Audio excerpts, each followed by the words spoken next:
Site ವಾಪಸ್. ನನ್ನ ಪತ್ನಿ ಸ್ವತಂತ್ರವಾಗಿ ತೀರ್ಮಾನವನ್ನ ತೆಗೆದುಕೊಂಡಿದ್ದಾರೆ. ಸೈಟ್ ವಾಪಸ್ ಬಗ್ಗೆ ನನ್ನ ಜೊತೆ ಚರ್ಚೆ ಮಾಡಿಲ್ಲ.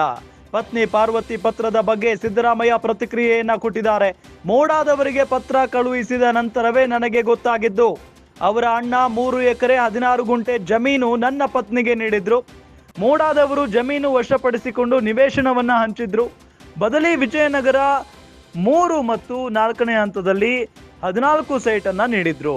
ನಾವು ವಿಜಯನಗರದಲ್ಲಿಯೇ ನೀಡಬೇಕು ಅಂತ ಕೇಳಿರಲಿಲ್ಲ. ನಮಗೆ ಬದಲಿ ನಿವೇಶನ ಕೊಡಿ ಅಂತ ಕೇಳಿದ್ವಿ ಅಷ್ಟೇ.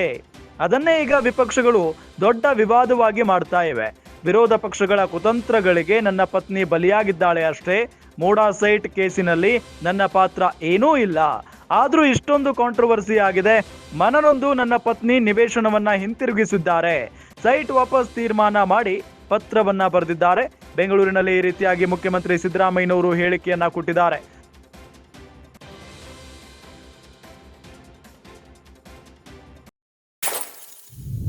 ಸೈಟ್ ವಾಪಸ್ ಕೊಟ್ಟ ವಿಚಾರಕ್ಕೆ ಸಂಬಂಧಪಟ್ಟಂತೆ ನನ್ನ ಪತ್ನಿ ಸ್ವತಂತ್ರವಾಗಿಯೇ ತೀರ್ಮಾನವನ್ನ ಮಾಡಿರುವುದು. ಸೈಟ್ ವಾಪಸ್ ಬಗ್ಗೆ ನನ್ನ ಜೊತೆ ಅವರು ಚರ್ಚೆನೇ ಮಾಡಿಲ್ಲ. ಪತ್ನಿ ಪಾರ್ವತಿ ಪತ್ರದ ಬಗ್ಗೆ ಈ ರೀತಿಯಾಗಿ ಪ್ರತಿಕ್ರಿಯೆಯನ್ನ ಕೊಟ್ಟಿದ್ದಾರೆ ಮುಖ್ಯಮಂತ್ರಿಗಳು. ಇನ್ನು ಮೋಡಾದವರಿಗೆ ಪತ್ರ ಕಳುಹಿಸಿದ ನಂತರನೇ ನನಗೆ ಗೊತ್ತಾಗಿದ್ದು. ಅವರ ಅಣ್ಣ 3 ಎಕರೆ 16 ಗುಂಟೆ ಜಮೀನು ನನ್ನ ಪತ್ನಿಗೆ ನೀಡಿದ್ರು. ಮೋಡಾದವರು ಜಮೀನು ವಶಪಡಿಸಿಕೊಂಡು ನಿವೇಶನವನ್ನ ಹಂಚಿದ್ರು. ಬದಲಿ ವಿಜಯನಗರ 3 ಮತ್ತು 4ನೇ ಹಂತದಲ್ಲಿ 14 ಸೈಟ್ ನೀಡಿದ್ರು.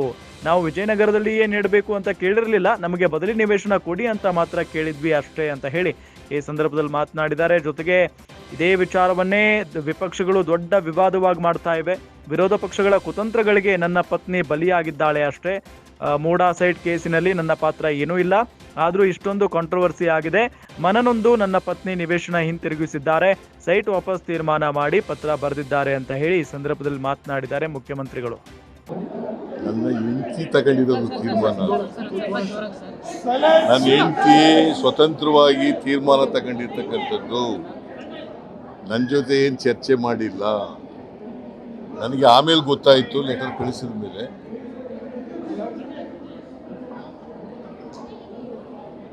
ಅವಳು ಅವ್ರ ಅಣ್ಣ ಅವಳಿಗೆ ಗಿಫ್ಟ್ ಕೊಟ್ಟಿದ್ದದು ಮಲ್ಲಿಕಾರ್ಜುನ ಸ್ವಾಮಿ.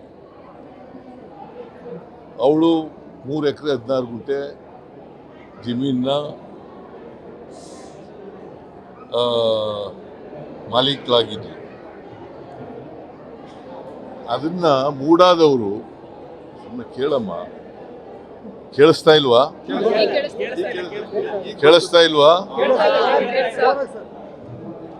ಮೂಡಾದವರು ಅದನ್ನ ಎನ್ಕ್ರೋಚ್ ಮಾಡ್ಕೊಂಡು ಸೈಟ್ ಮಾಡಿ ಹಂಚ್ಬಿಟ್ಟಿದ್ರು. ಅದಕ್ಕೆ ನನಗೆ ಬದಲಿ ನಿವೇಶನ ಕೊಡಿ ಅಂತ ಕೇಳಿದ್ರು. ಬದಲಿ ಜಮೀನು ಕೊಡಿ, ಬದಲಿ ನಿವೇಶನ ಕೊಡಿ. ಅವರು ವಿಜಯನಗರದಲ್ಲಿ 3 ಮತ್ತು 4ನೇ ಸ್ಟೇಜ್ನಲ್ಲಿ ಕೊಟ್ಟಿದ್ರು.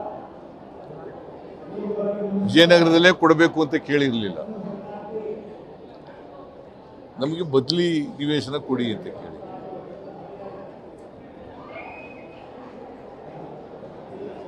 ಅವರು ವಿಜಯನಗರದಲ್ಲಿ ಕೊಟ್ಟಿದ್ರು. ಈಗ ಅದು ಒಂದು ದೊಡ್ಡ ಕಾಂಟ್ರವರ್ಸಿ ಆಗೋಯ್ತು. ಈಗ ಆ ಕಾಂಟ್ರವರ್ಸಿಯಿಂದ ಅವರು ಮನನೊಂದು ನಮ್ಮ ಯಜಮಾನರಿಗೆ ಇದರಿಂದ ರಾಜಕೀಯವಾಗಿ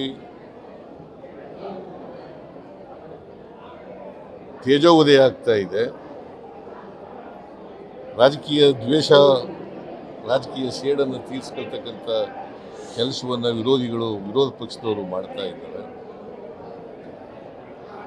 ಈ ಸೈಟ್ಗಳು ನನಗೆ ಬೇಡಿಕೆ ಬೇಡ ಅಂತೇಳಿ ಕೊಟ್ಬಿಟ್ಟಿದ್ದಾರೆ. ಸರ್, ನಿನ್ನೆ ಇಡಿ ಅವರು ಒಂದು ESIR ಒಂದು ಫೈಲ್ ಮಾಡಿ ಕಾನೂನು ರೀತಿ ಏನೇನು ಮಾಡ್ತಾರೆ ಮಾಡಲಿ.